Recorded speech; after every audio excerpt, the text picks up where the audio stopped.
యువగలం. తెలుగుదేశం పార్టీలో యువతకు పెద్ద పీట వేస్తున్నాం. వేదికమైన మీరు చూస్తే అర్థమవుతుంది.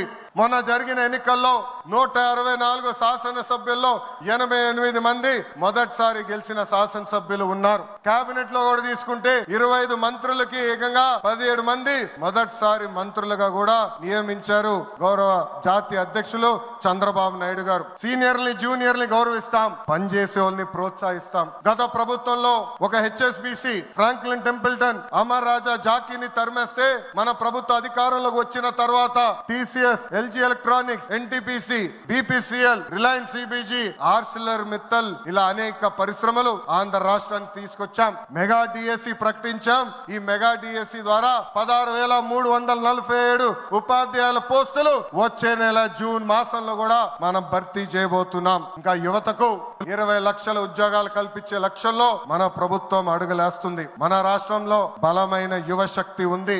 వారికి సరైన అవకాశాలు అందిస్తే దూసుకుని పోతారు. అన్ని రంగాల్లో వారికి ఉపాధి ఉద్యోగ అవకాశాలు కల్పించడమే మన లక్ష్యంగా పెట్టుకుంటున్నాం.